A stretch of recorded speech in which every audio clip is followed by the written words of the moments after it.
Washington D C کے national مال پر آنے والے 2.5 کروڑ سیاح ان دنوں صرف شہر کے تاریخی مقامات ہی نہیں بلکہ یہاں آنے والی کچھ نئی تبدیلیاں بھی دیکھ رہے ہیں۔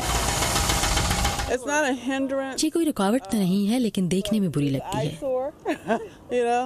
نیشنل پارک سروس کا کہنا ہے کہ یہاں 3 بڑے تعمیراتی پروجیکٹس پر کام ہو رہا ہے۔ ہم نے اس سے پہلے اتنے بڑے پروجیکٹ کبھی نہیں کیے۔ لنکن ریفلیکٹنگ پول ایک بہت بڑا پروجیکٹ ہے۔ تالاب میں سے پانی نکال دیا گیا ہے اور اب اسے مکمل طور پر دوبارہ بنایا جا رہا ہے۔ واشنگٹن ڈی سی زمین کی بھرائی کر کے تعمیر کیا گیا تھا اور اب یہ دھنسنا شروع ہو گیا ہے۔ دوسری جنگ عظیم کی یادگار کو پانی سے پہنچنے والے نقصان سے بچانے کے لیے بھی ایک بڑے پروجیکٹ پر کام ہو رہا ہے۔ ان تعمیرات سے کوئی خاص رکاوٹ پیدا نہیں ہو رہی، اسی لیے اس بارے میں ہمیں کوئی زیادہ شکایتیں نہیں ملی۔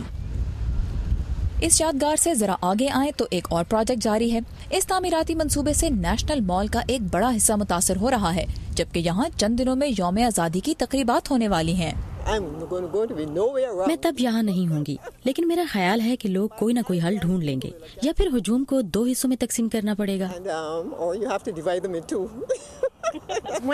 جن لوگوں نے اس کا ڈیزائن بنایا تھا انہیں اندازہ نہیں تھا کہ یہ جگہ اتنی زیادہ استعمال ہوگی، اور اسے بناتے وقت یہاں مٹی سے بھرائی کی گئی تھی جو بوجھ سہتے سہتے اب کانکریٹ جیسی بن چکی ہے۔